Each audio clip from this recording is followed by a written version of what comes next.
पर मुझे भगवान में विश्वास नहीं है। ठीक है। तो मेरी मम्मी ने कहा था एक बार गुरुजी के पास जाना, उनसे ही क्वेश्चन करना, वो आपको बताएंगे कि भगवान होते हैं कि नहीं। आप बताओ भगवान होते हैं कि नहीं? मुझे लगता है नहीं होते। आपको ऐसा कैसे क्यों लगता है? मुझे लगता है कि जो भी होता है साइंस के रूप से ही होता है। जैसे? जैसे बारिश होना, वो भी साइंस से ही होता है। कैसे साइंस से? क्योंकि वो भी वो वाटर सर्कल होता है ना। वो वाटर सर्कल होता है ना, जो वाटर जाता है फिर उस बादलों में, फिर उससे वो बारिश होती है। तो फिर अपने सीजन पे ही क्यों होती है? सर ये भी तो उसमें ही क्वेश्चन होगा। देखो, आप ठीक कह रहे हैं, हर चीज में साइंस है। यस। पर ये बताओ कि समुद्र के अंदर द्वारिका मिली है भगवान श्री कृष्ण की, उसमें क्या साइंस है? वैज्ञानिकों ने तो बनाया नहीं होगा पानी के अंदर। गुरुजी मेरे को पता नहीं है अभी कि मिली है द्वारका उसमें। आप गूगल पर यूट्यूब पर देखिए, 3-4 साल पहले भारत के वैज्ञानिकों ने समुद्र के अंदर एक नगरी पाई। बड़े बड़े वैज्ञानिकों ने रिसर्च किया तो पता चला कि ये नगरी वही 5,500 साल पुरानी है। ये मैं नहीं बोलता, साइंस दावा करता है। तो साइंस दावा कर रहा है कि ये नगरी 5,500 साल पुरानी है। साइंस में तो यही पढ़ाया जाता है कि मोहनजोदड़ो हड़प्पा संस्कृति के पहले कुछ नहीं था। 2000 साल पुरानी घटना है मोहनजोदड़ो हड़प्पा संस्कृति की। तो फिर पानी के अंदर द्वारिका का मिलना इस बात के सबूत है कि साइंस केवल 2000 पुरानी बात जानती है और हमारे शास्त्र हजारों साल पुरानी बात जानते हैं। ये मैं नहीं प्रूव कर रहा हूँ, साइंस प्रूव कर रहा है। अब दूसरा, गुरुजी अंतरिक्ष से आपने सुना होगा ऊपर अंतरिक्ष में ओम की ध्वनि निकल रही है, ऐसा साइंस ने माना है। आपने पढ़ा है साइंस का ये? नहीं गुरुजी। आप गूगल करके देखिए मेरी हर बात को, गूगल पे आपको सब मिलेगी। नासा के साइंटिस्टों ने, रसिया के साइंटिस्टों ने और भारत के साइंटिस्टों ने, सबने मिल करके जब दुनिया में ऊपर पृथ्वी ब्रह्मांड में ऊपर एक यंत्र लगाया कि ब्रह्मांड में ध्वनि कौन सी है, क्या गूंज रहा है, तो पता चला ओम गूंज रहा है, ओम।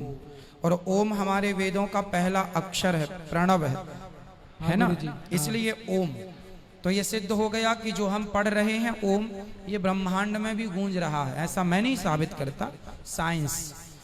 जैसे राम सेतु मानव निर्मित है, नासा के साइंटिस्टों ने प्लस भारत के वैज्ञानिकों ने 10 साल तक रिसर्च की इस पर। कितने साल तक? 10 साल तक। 10 साल तक रिसर्च करने के बाद आखिर नासा को कहना पड़ा कि ये मानव निर्मित है। तो आज जो अवशेष है हमारे देश में भगवान श्री राम के द्वारा निर्मित जो राम सेतु है, तो उससे ये सिद्ध होता है कि ये राम सेतु हमारे पुराणों में इसका उल्लेख है और केवल लिखा नहीं है पुराणों में, उसका सबूत है राम सेतु। तो जब राम सेतु है तो फिर राम के भी होने की सत्यता मालूम होगी कि जब राम का सेतु मिल गया तो राम भी है। तो साइंस भी तो प्रूव कर रहा है। आप बद्रीनाथ जाइए, केदारनाथ जाइए, बद्रीनाथ में पूरा बर्फ का माहौल रहता है, सुना आपने? बद्रीनाथ जी में पूरा बर्फ का माहौल, पूरा पहाड़ों में क्या होता है?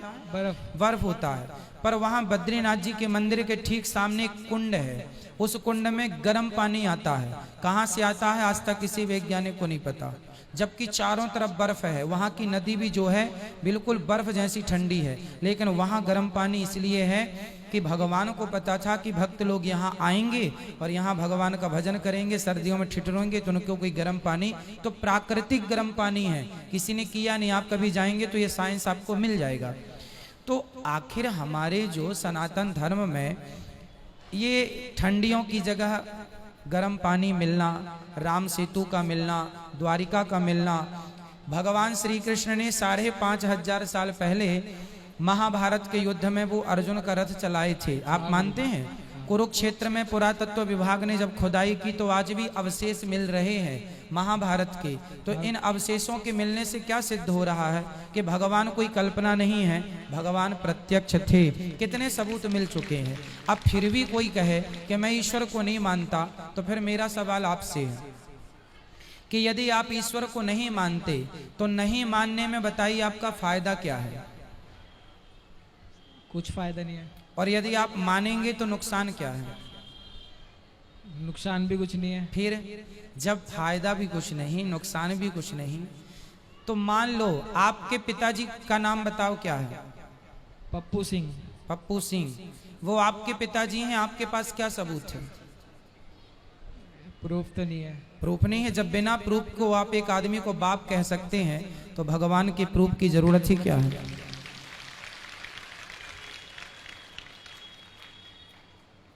धन्यवाद गुरुजी। खुश रहिए। आप मानेंगे भगवान को या नहीं? हाँ मानूंगा। क्यों मानेंगे? मैंने कहा इसलिए नहीं, आपके दिल से, आप दिल से फील कीजिए, आप दिल से हमारे गीता को पढ़िए, आप दिल से रामचरितमानस को पढ़ो। बेटा क्या नाम है आपका? कुणाल। कुणाल बेटा, ऐसा है आप अच्छे हैं। आज तक किसी मुसलमान ने ये नहीं कहा कि मैं बाइबल को नहीं मानता हूँ।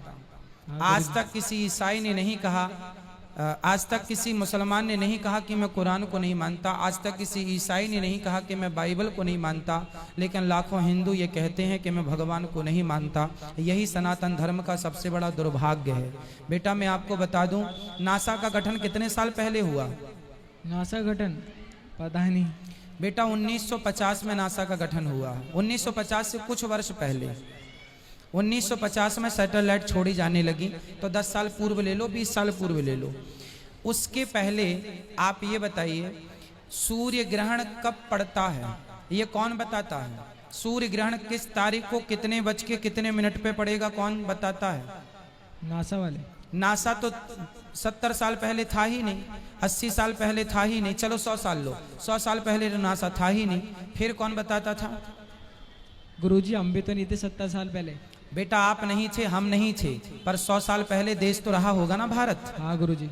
तब तो ग्रहण भी रहे होंगे कि नहीं? हाँ। फिर कौन बताता था? अब हम बताते हैं। हमारे भारत में पंचांग आपने सुना होगा, पंचांग कैलेंडर सुना है?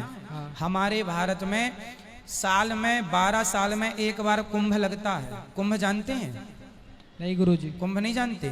नहीं। हरिद्वार में 12 साल में एक बार कुंभ लगता है। प्रयागराज में कुंभ का मेला भी लगा था। हाँ, कुंभ का मेला लगा था ना। तो ये कुंभ का मेला कब से लग रहा है आपको पता है? नहीं गुरुजी। हजारों साल से चला आ रहा, कोई आज से नहीं लग रहा बेटा, हजारों साल से। और 12 साल में किस तारीख को कब से कुंभ स्टार्ट होगा? हमारे भारत के ऋषि मुनियों ने पंचांग में 100 साल पहले, 100 साल बाद किस तारीख को किस डेट पर चंद्र ग्रहण सूर्य ग्रहण कितने बज के कितने मिनट पे पड़ेगा, साइंस तो नासा को आज पता चला। हमारे ऋषि मुनियों ने पंचांगों के द्वारा ये गणना हमको हजारों साल पहले बता दी थी। तुलसीदास जी ने हनुमान चालीसा में पृथ्वी से सूर्य कितना दूर है बताओ? पृथ्वी से सूर्य? हाँ बहुत दूर है। 14 अरब किलोमीटर। कितना? 14 अरब। 14 अरब किलोमीटर दूर है पृथ्वी से सूर्य, वैज्ञानिक कहते हैं। और यही बात गोस्वामी तुलसीदास जी ने हनुमान चालीसा में लिख दी। युग युग सहस्त्र, युग सहस्त्र योजन पर भानु। अब आप योजन का और सहस्त्र युग का हिसाब निकालेंगे तो 14 अरब ही निकल के आएगा। युग सहस्त्र योजन पर भानु, लील्योता ही मधुर फल जानू। तो साइंस बेटा जो कह रहा है हमारे ऋषि मुनियों ने लिख दिया। बताइए गुरुत्वाकर्षण का सिद्धांत किसने दिया? गुरुत्वाकर्षण का? हाँ न्यूटन ने। न्यूटन? किसने? न्यूटन। न्यूटन ने गुरुत्वाकर्षण का सिद्धांत कब दिया? पता नहीं। नहीं पता? लगभग 300 साल पहले। लेकिन आप आश्चर्य मानेंगे कि न्यूटन के पहले हजारों साल पहले हमारे महर्षि कणाद हुए हैं, उन्होंने गुरुत्वाकर्षण का सिद्धांत दिया है। महाभारत में आपने सुना होगा रावण के पास कुछ अमर सेना थी और भगवान श्री कृष्ण की जो सेना थी ना वो भी अमर थी, जो कौरवों के पक्ष में लड़ रही थी, जिसका नाम था नारायणी सेना। नारायणी सेना तो कभी मरेगी ही नहीं। फिर उसका क्या किया गया जानते हैं? उसको भीम भैया ने यहाँ से फेंक फेंक के कहाँ पहुंचाया? जो गुरुत्वाकर्षण का आज भी सैटेलाइट वहां भेजी जाती है जहां पृथ्वी का गुरुत्वाकर्षण समाप्त हो जाता है, तो वहां पर फेंका। तो पता था ना कि कितनी दूरी से गुरुत्वाकर्षण समाप्त हो रहा है। हाँ। तो महाभारत में, रामायण में ये सारी चीजें का उल्लेख है। महाभारत में ये तक लिखा हुआ है कि उस जमाने में भी बंदूकें चलती थी, उस जमाने में भी तोपें चलती थी, ब्रह्मास्त्र जैसी मिसाइलें उस जमाने में भी थी। तो आज का साइंस और तब का साइंस, बेटा बहुत सारी बातें हो सकती हैं इसमें। ईश्वर संदेह का विषय नहीं है बेटा, श्रद्धा का विषय है। जब मुसलमान को, जब क्रिश्चियन को अपने धर्म ग्रंथों पर श्रद्धा संदेह नहीं है, तो हम हिंदुओं को भी नहीं होना चाहिए। ये आप सभी की जिम्मेदारी है, आप सभी युवाओं की जिम्मेदारी है। चलो, आप कहते हैं कि मैं ईश्वर को नहीं मानता, आप कहते हैं मैं बाबाओं को नहीं मानता। चलो थोड़ी देर के लिए आप बोलो, अनिरुद्धाचार्य जी मैं आपको नहीं मानता, बोलो एक बार।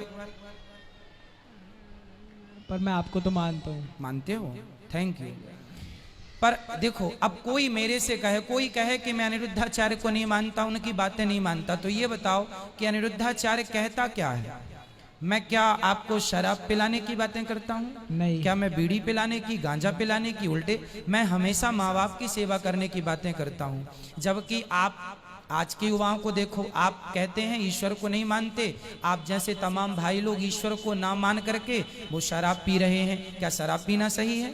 क्या गुटखा खाना सही है? नहीं। क्या पर नारी, पर स्त्री पर दृष्टि डालना सही है? नहीं। तो आज के बच्चे ईश्वर को ना मान के जा कहाँ रहे हैं? चलो आप ईश्वर को नहीं मानते, यदि नहीं मानते और फिर सही रास्ते पे चल रहे हैं, सत्य बोल रहे हैं, माँ बाप की सेवा कर रहे हैं, अच्छे काम कर रहे हैं, तो मैं फोर्स नहीं करूंगा कि ईश्वर को मानो। अरे ईश्वर को मानना इसलिए कि हमें पॉजिटिव विचार प्राप्त हो, पॉजिटिविटी प्राप्त हो, इसलिए मानना चाहिए ईश्वर को। क्योंकि हमारे सारे पॉजिटिव विचार हमारे धर्म शास्त्रों में, गीता में लिखा है कर्मण्येवाधिकारस्ते। गीता कहती है तू अपना कर्म करता रह, सफलता मैं तुझे प्रदान करूंगा। कर्म कर, फल की कामना। तो गीता में क्या बुरा लिखा है? कुछ नहीं लिखा। फिर इसलिए बेटा गीता पढ़ना है, रामायण पढ़ना है, और ईश्वर नहीं है ये बात आप सिद्ध करके बता दीजिए, तो हम मानेंगे कि आप सही कह रहे हैं। और मैं आपको सिद्ध करके बताऊंगा कि ईश्वर है। साइंस के पास कोई जवाब नहीं है बेटा। मैं कुछ सवाल दाग दूंगा साइंस को, साइंस चुप हो जाएगा। आप बच्चे हैं,